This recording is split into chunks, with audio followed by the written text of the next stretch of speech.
చూడటానికి రెండు కళ్ళు సరిపోవు అనేంత గొప్పగా ఉన్న ఈ దృశ్యం మన నెల్లూరు జిల్లా దగదర్తిలో వెలసిన శ్రీ దుర్గాభవానీ సమేత రామలింగేశ్వర స్వామి ఆలయంలో జరిగింది.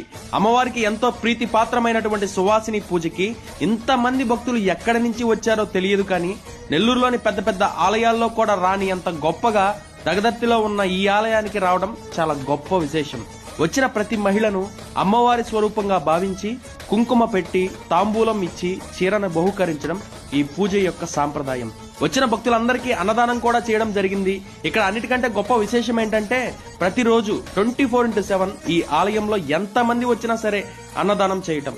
అంతేకాకుండా సకల దేవతల సముదాయంతో ధూప దీప నైవేద్యాలతో ప్రత్యేకమైన పర్వదినాల్లో పెద్ద పెద్ద క్షేత్రాలకు ఏమాత్రం తీసిపోకుండా ఎంతో విశేషంగా యజ్ఞాలు, యాగాలు, హోమాలు, పూజలు, పునస్కారాలు చేయడం ఎంతో గొప్ప విశేషం. అందుకే నెల్లూరు జిల్లాలోని దగదర్తి శివాలయంను సందర్శించడానికి దశ దిశల నుంచి ప్రత్యేకమైన పర్వదినాల్లో అది పనిగా వస్తుంటారు. ధన ధాన్య వస్తు వాహన కనక సంతాన ప్రాప్తి కోసం, అలా సకల అభీష్టాలు నెరవేర్చుకోవడానికి మీరు కూడా వెళ్ళాలి అనుకుంటే ఈ ఆలయంలో జరిగే ప్రత్యేక పూజల గురించి, ఆలయ విశేషాల గురించి తెలుసుకోవడానికి స్క్రీన్ పై కనిపిస్తున్న నెంబర్స్ కు కాల్ చేసి మరింత సమాచారాన్ని తెలుసుకోండి. అలాగే రానున్న రోజుల్లో ఈ ఆలయం యొక్క అప్డేట్స్ పొందడానికి వెంటనే మన డివోషనల్ దినేష్ పేజ్ ని ఫాలో చేసి ఈ విలువైన సమాచారాన్ని వెంటనే మీ ఫ్రెండ్స్ అండ్ ఫ్యామిలీ మెంబర్స్ అందరికీ షేర్ చేయండి.